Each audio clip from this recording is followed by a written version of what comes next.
13 છે કાવ્ય છે ગીતામૃત, ગીતામૃતમ એટલે આનું અંદર રહેલો છે સમાસ ગીતાનું અમૃત, જે આપણું પુસ્તક છે, ધાર્મિક પુસ્તક છે, જેને બધા લોકો માને છે, બરોબર, અને કર્મનો એવો સારો સિદ્ધાંત આપણને એમાં સંભળાવેલો છે. એવું સરસ મજાનું પાઠ છે અને ગીતા પુસ્તક પણ સરસ મજાનું છે. ગીતાનું અમૃત હોવાથી ષષ્ઠી તત્પુરુષ સમાસ થશે. તો અહીંયા આપણે એનો અભ્યાસ કરીશું આગળ. તો પહેલા પ્રસ્તાવના સમજવાનો પ્રયત્ન કરશું.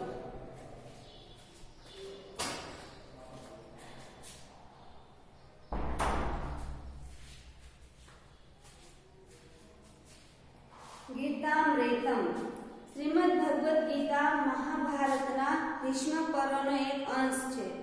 શ્રીમદ ભગવદ ગીતા રહી મહાભારત, મહાભારત જે છે એનો એક અંશ છે.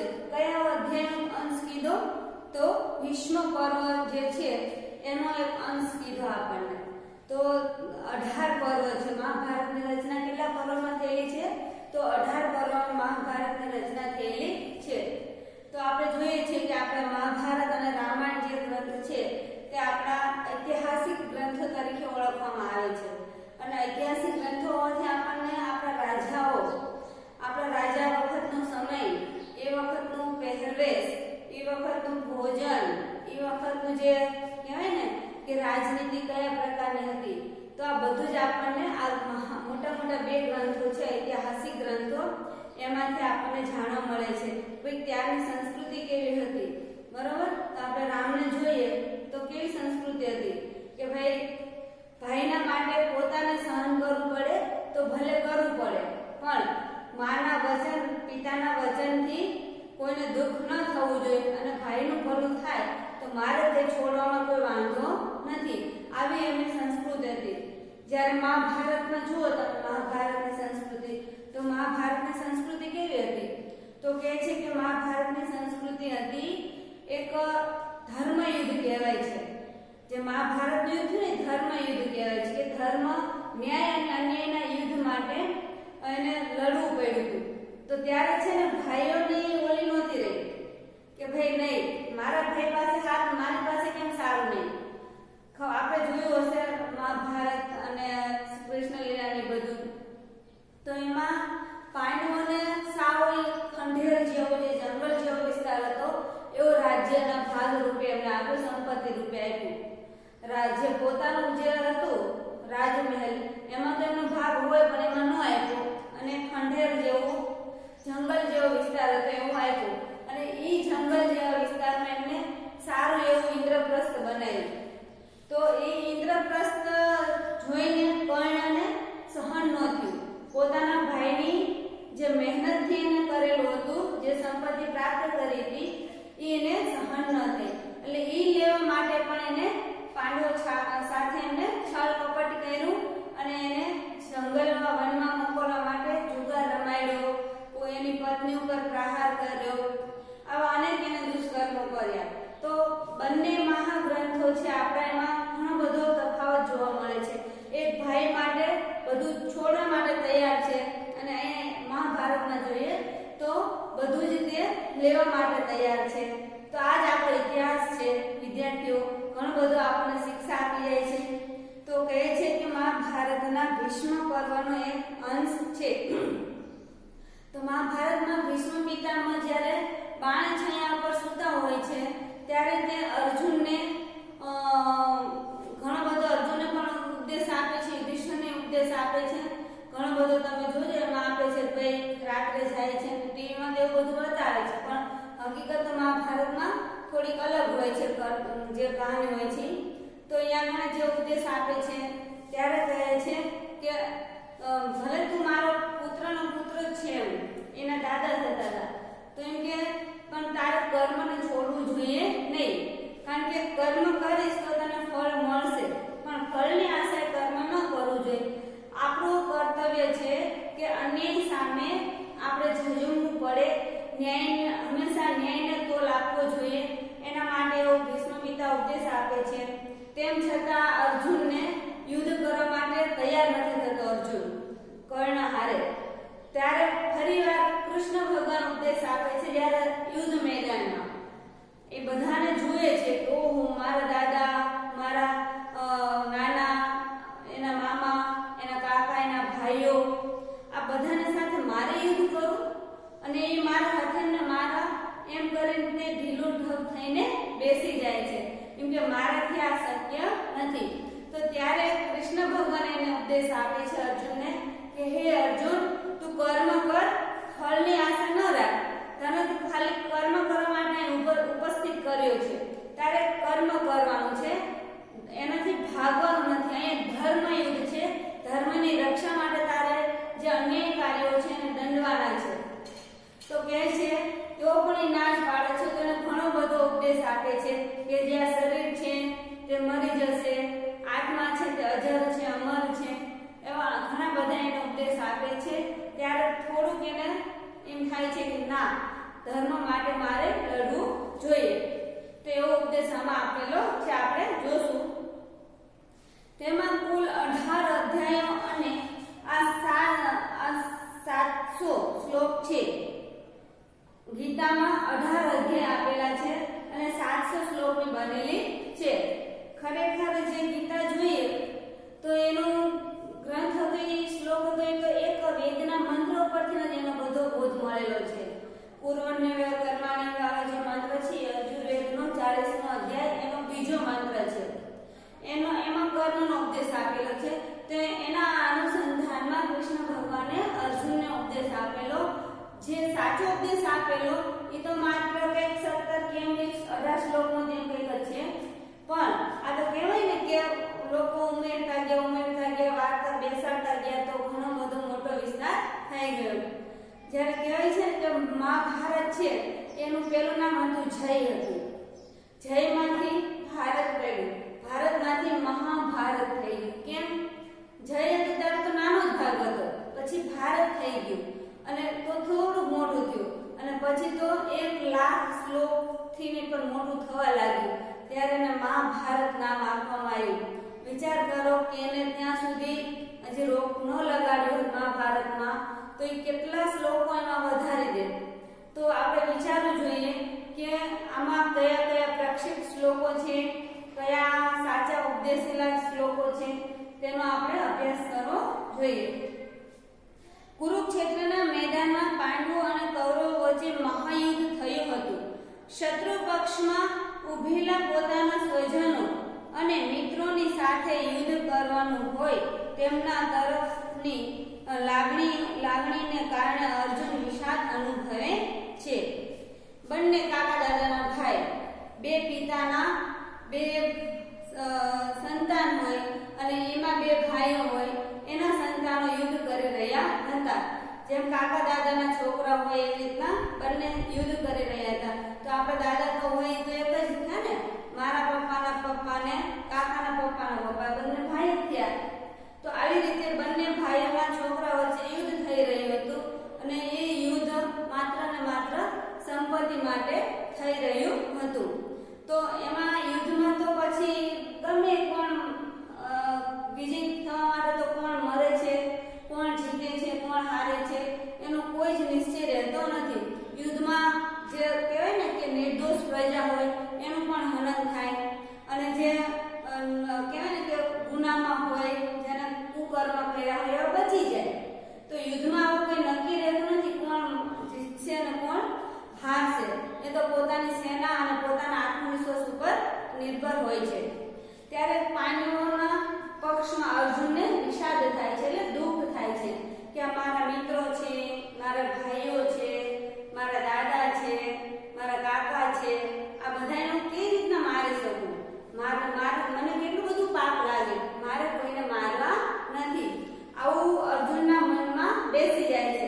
એટલે તે તેનું ગાંડિયું, ધનુષ્યનું નામ છે ગાંડિયું, તે ફેંકી દે છે અને રથમાં ત્યાં બેસી જાય છે. તો આપણને ખબર હોય છે એના સારથી કોણ હોય છે? કૃષ્ણ ભગવાન હોય છે. તો કૃષ્ણ ભગવાનને એમ થયું કે અર્જુન હવે યુદ્ધના મેદાનમાં ઢીલો પડી રહ્યો છે એના ભાઈઓને એને જોઈને, તો મારે હવે કંઈ કરવું જોઈએ. તો સારથી હોવાના નાતે તે રથને થોડોક દૂર લઈ જાય છે અને એને ઉપદેશ આપે છે કે હે અર્જુન, તું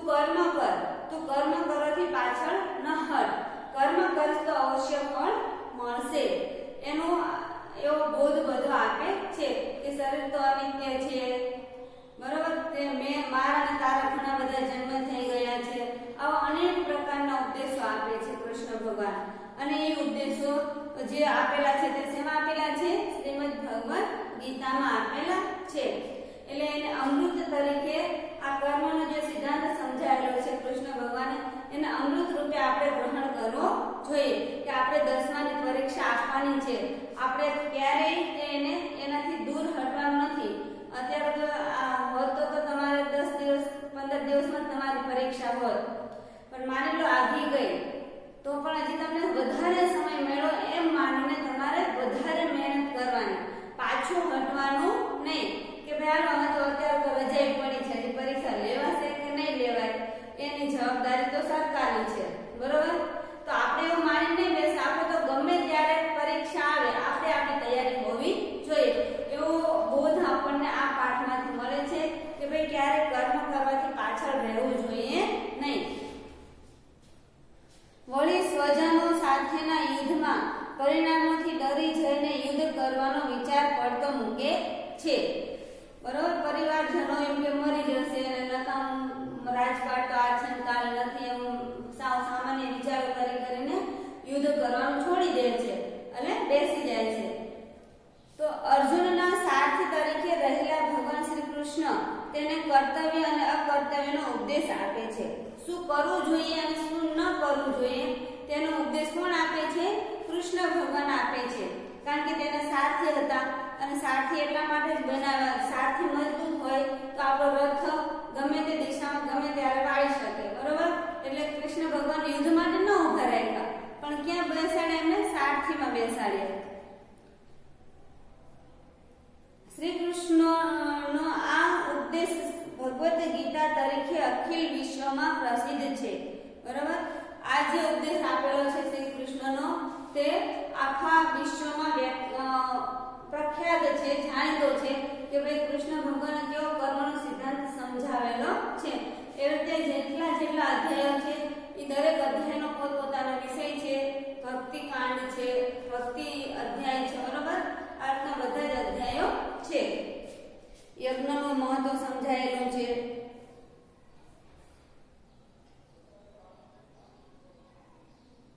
તે સમયે અર્જુનને આપવામાં આવેલો આ ઉપદેશ આજે પણ એટલો જ પ્રસ્તુત છે.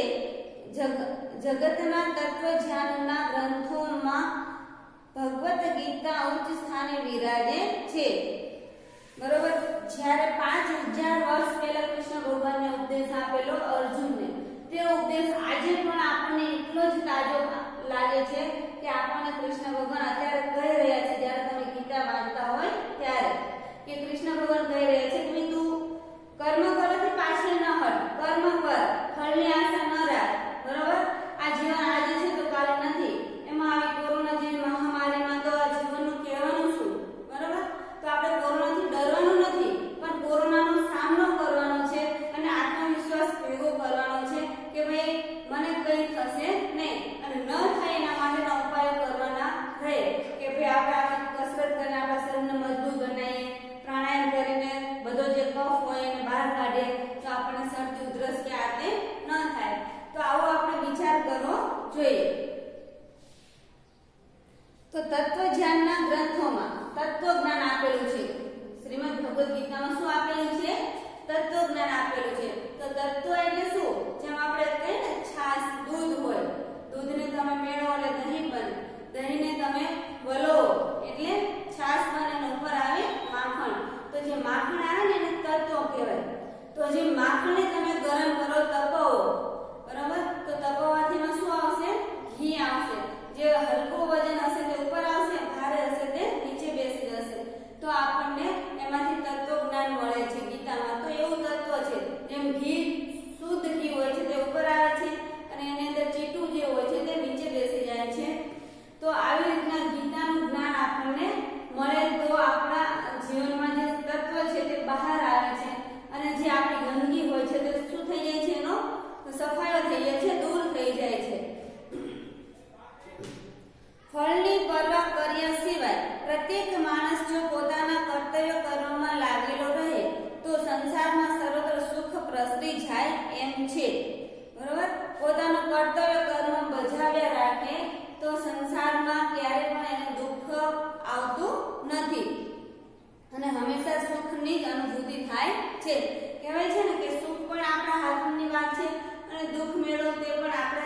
શાકની વાત છે. એક ભાવતું શાક હોય તો આપણે એમાં સુખ લઈએ છીએ, બરોબર, અને જે ન ભાવતું શાક હોય તો એમાં દુઃખ લઈએ છીએ. પણ ખાવાનું તો બને છે, પેટમાં તો બને જવાનું છે.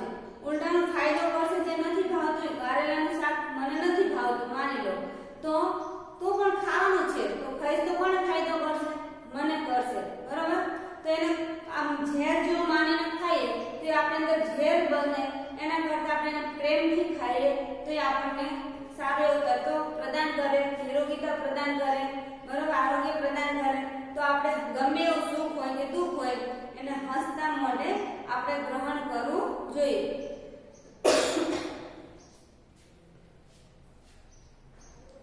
ગીતાનો આ કેન્દ્રવર્તી ઉપદેશ છે. પ્રસ્તુત પાઠમાં ગીતાના 7 શ્લોક પસંદ કરીને મૂકવામાં આવ્યા છે. આ શ્લોકમાં ક્રમશઃ આત્માની અમરતા પહેલો શ્લોક છે. અહીંયા મેં એના શબ્દાર્થ લખેલા છે, જાજર થાય કે, અને હું 4 લીટીનો અર્થ મેં પહેલા એના શબ્દાર્થ લખી રાખ્યા છે. કારણ કે એમાં આપણને કીધું છે કે ભાઈ આત્માની અમરતા, આત્મા કોઈ દિવસ મરતો નથી. આપણે જેમ નવા કપડા હોય છે અને જૂના કપડા હોય છે, તો જૂનાને આપણે કાઢીને મૂકી દઈએ છીએ અથવા તો કોકને આપી દઈએ કે ગોદડામાં નાખી દઈએ ફાટી ગયેલા, બરોબર, અને આપણે નવા વસ્ત્રો ધારણ કરીએ છીએ. એવી જ રીતે આ શરીર છે. જો આ શરીર છે કે હવે આત્માને રહેવા લાયક નહીં રહે તો ઓટોમેટિક શરીર કેવું થઈ જશે? નાશવંત થઈ જશે, મરી જશે. તો શરીર મરે છે, આત્મા નથી મરતો. આપણે રોતા હોઈએ, કોઈ મરી ગયું હોય તો શેને રોતા હોઈએ? તો આપણે એને શરીરને રોતા હોઈએ, એની જે કમી આપણને પડે છે એને રોતા હોઈએ, બરોબર. આપણે આ જે આત્મા હોય છે એને નથી રોતા. ધારો કે આપણે પિતાજી હોય તો એ વયા ગયા હોય તો અમને કોણ સાચવશે? અમારું ખાવા પીવાનું કોણ કરશે? અમારા કપડા લતા ભણાવવાનું આ તે બધું કોણ કરી દેશે? આપણે એને આપણા સ્વાર્થને લઈને આપણે એને રોતા હોઈએ છીએ. બાકી આપણે એના આત્માને રોતા નથી હોતા. એટલે કહે છે કે આત્મા તો હંમેશા અમર છે. એને કોઈ કે ને અગ્નિ સળગાવી શકતું નથી. પછી જે પર્વત છે તે આત્માને કાપી શકતું નથી. પાણી છે તે ડૂબાડી શકતું નથી. આવી રીતના આવી આપણો આત્મા છે. તો આપણે આત્માની અમરતાને સમજવું જોઈએ અને દુઃખની અનુભૂતિ ન કરવું જોઈએ, બલકે આપણે ઈશ્વરને ધન્યવાદ દેવો જોઈએ કે હે ભગવાન, કદાચ મારા જે વસ્ત્રો મેં પહેર્યા છે શરીરરૂપી એ જૂના થઈ ગયા હશે, ફાટી ગયા હશે, કે કેન્સરથી ફાટી ગયું હશે, કે હૃદય રોગથી ફાટી ગયું હશે શરીર, કે કંઈક ના કંઈક ગાંઠ થઈને કે કંઈક નસ તૂટી ગયો હશે, બરોબર. તો આવાથી આ શરીરને ઘણા બધા થીગડા લાગેલા હશે. તેથી તમે મને આ શરીર છોડીને તમે નવું શરીર મને ધારણ કરાવ્યું. તો નવું શરીર પણ હું એવા કર્મ કરું કે મને ફરીવાર જે મનુષ્ય જન્મ મળ્યો તો એ જન્મ એથીને ઉચ્ચ કુળમાં મને જન્મ મળે અને તંદુરસ્તી સાથે મને જન્મ મળે. તો એવા કર્મ આપણે કરશું તો આપણને સારો એવો જન્મ મળશે. તો આવો આપણને કર્મ કરવાનો સિદ્ધાંત આપેલો છે ભગવદ્ ગીતામાં. અને મરણની અનિવાર્યતા, કર્મયોગનું સ્વરૂપ બીજા શ્લોકમાં છે કર્મયોગનું સ્વરૂપ. પછી ત્રીજામાં છે જ્ઞાનનો મહિમા, ભક્તના પ્રકારો તથા સ્વભાવ અને સાત્વિકી બુદ્ધિનું સ્વરૂપ. આટલી બાબતોનું નિરૂપણ થયું છે. માણસના વ્યક્તિત્વના વિકાસ માટે આ બધી બાબતો ખૂબ જ મહત્વની છે. તો આટલી બાબતો આપણે જીવનમાં ધારી લેવી જોઈએ કે આ શરીર કાયમ રહેવાનું નથી અને રહ્યું પણ નથી. અત્યાર સુધી આપણા ઘણા બધા વડીલો આવ્યા અને જતા રહ્યા. એ રીતે આપણે પણ એકવાર આવ્યા હતા અને આપણે પણ જતા રહેશું. અને આગળ પણ આપણી પછીની જે પેઢી આવશે એ પણ એકવાર જવાની છે.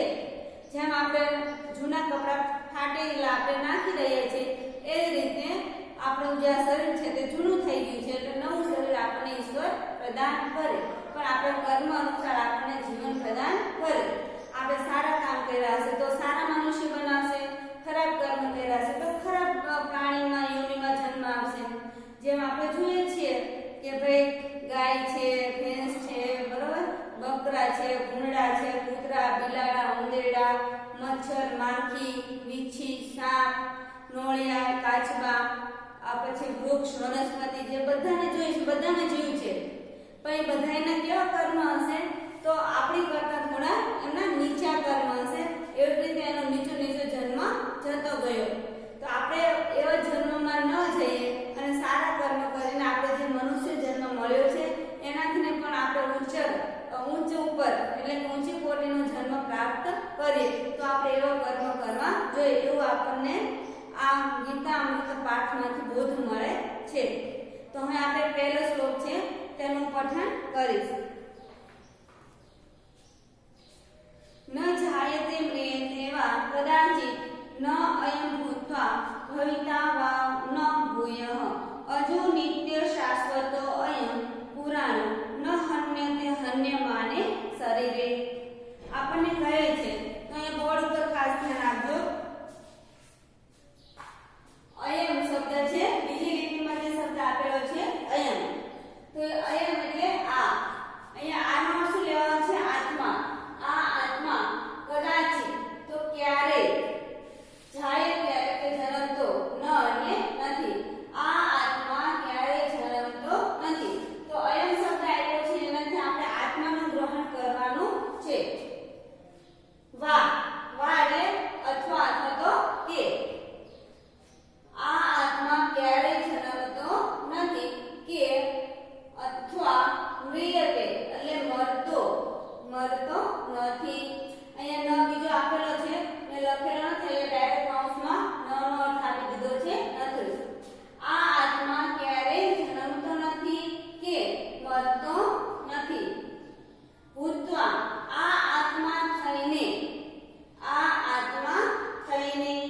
ભવિતા એટલે કે ફરી થશે કે ભૂય ફરી થવાનો છે ન એટલે તેવું પણ નથી આ આત્મા એટલે કે આત્મા તો રહેવાનો છે પણ જે હું શરીર મેળવ્યું છે જે શરીરમાં મને પ્રાપ્ત થયું છે ઈશ્વરની કૃપાથી તે ફરીવાર થશે કે નહીં થાય એ કઈ કહી શકાય એમ નથી એવું આપણને આ પંક્તિમાંથી બોધ મળે છે જન્મવું અને મરવું તો એ તો એક નિશ્ચય છે કુદરતનો નિયમ જ છે એટલે એમ કહે છે આ આત્મા તો ક્યારે જન્મતો નથી અને ક્યારે મરતો પણ નથી આ આત્મા થઈને ફરી થશે અથવા થશે પણ નહીં એ પણ કઈ કહેવાતું નથી આત્મા થઈને એટલે કે શરીર થઈને પછી કહે છે અયમ તો આ આત્મા શાશ્વત કેવો છે અને એના ગુણ દેખાડે છે આપણને એના વિશેષણો કહી રહ્યો છે કે ભાઈ આત્માના વિશેષણો કયા છે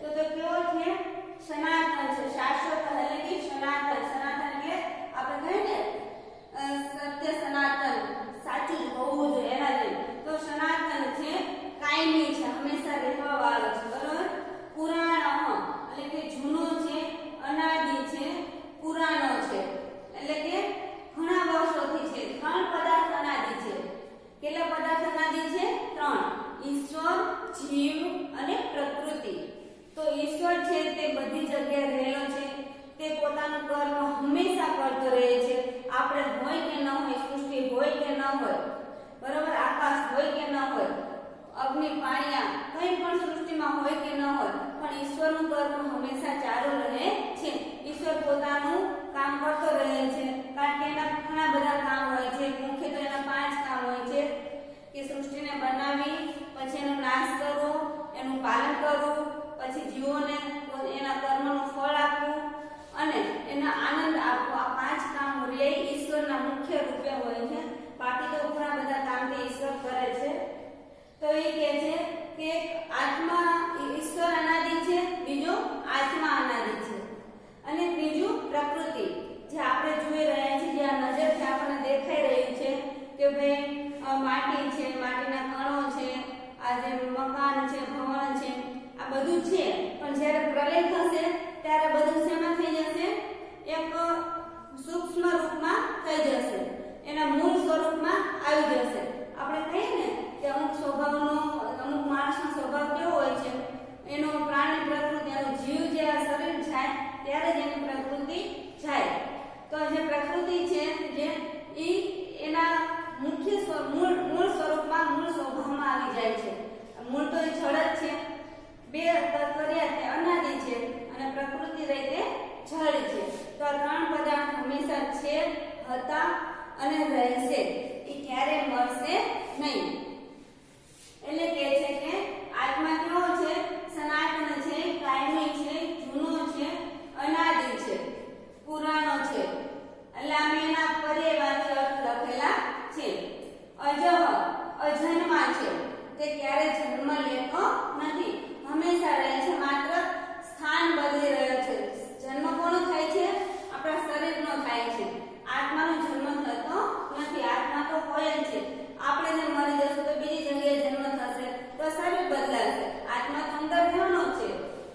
પછી શું કીધું? નિત્ય, એટલે હંમેશા નિત્ય રહેવાવાળો છે.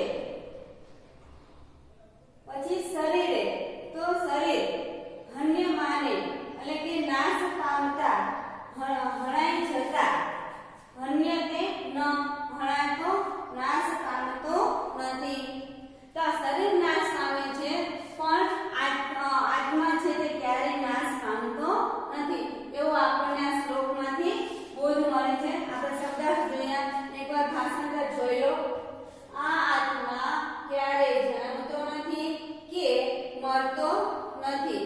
આ આત્મા થઈને ફરી થશે કે ફરી થવાનો છે તેવું પણ નથી. આ આત્મા સનાતન, કાયમી, જૂનો, અનાદિ, પુરાણો, આમાંથી કોઈ પણ એક શબ્દ લઈ શકો. આ આત્મા સનાતન, જૂનો, અજન્મા, હંમેશા રહેવાવાળો છે. શરીર નાશ પામતા, તે નાશ પામતો નથી, અથવા તો શરીર હણાતા, તે હણાતો નથી. તમને ખબર પડી ગઈ હશે. હજી જોઈ લેજો એકવાર. આ આત્મા ક્યારેય જન્મતો નથી કે મરતો નથી.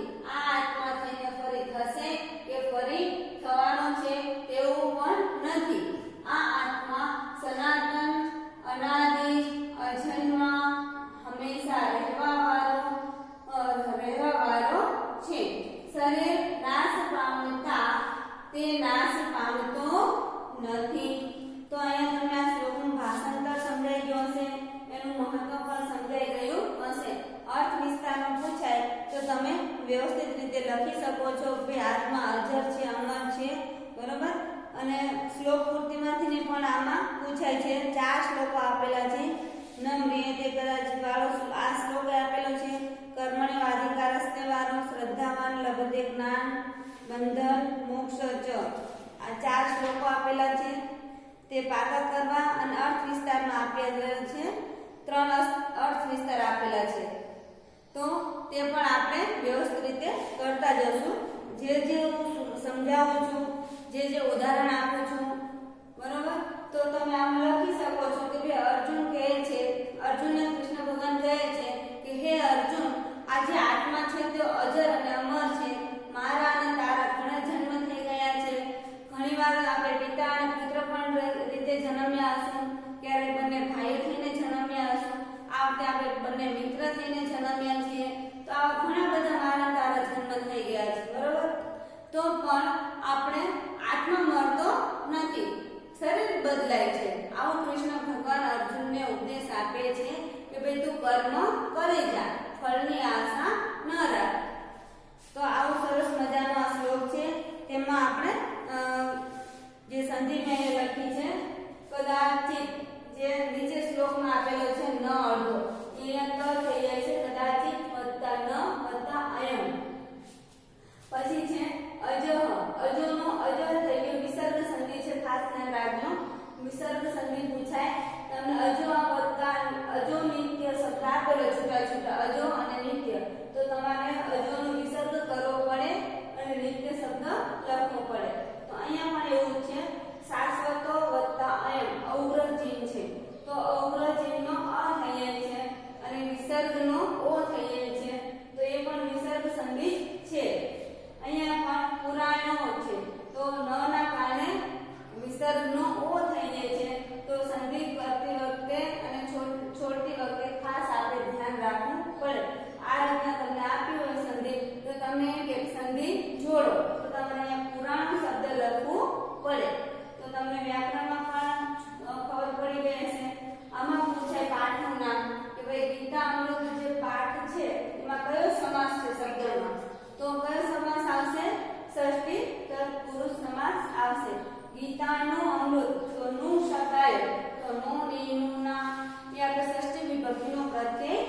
વિદ્યાર્થીમાં આવે તેથી એને આપણે કહેવાય ષષ્ઠી તત્પુરુષ સમાસ.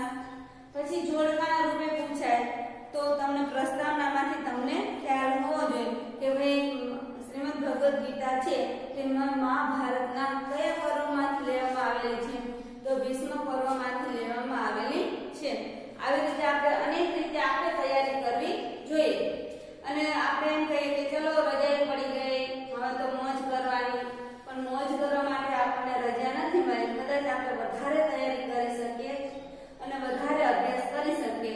એના આપણે એવું માનવું જોઈએ કે આપણને એનો ટાઈમ મળ્યો છે તો આપણે વધારે એનો લાભ લઈએ. એટલે રખડવું જોઈએ નહીં, આપણે મહેનત કરવી જોઈએ. તો વિદ્યાર્થીઓ આપણે કર્મનો સિદ્ધાંતને સમજીને આપણે કર્મ કરતા રહેવું જોઈએ. અસ્તુ, આવજો.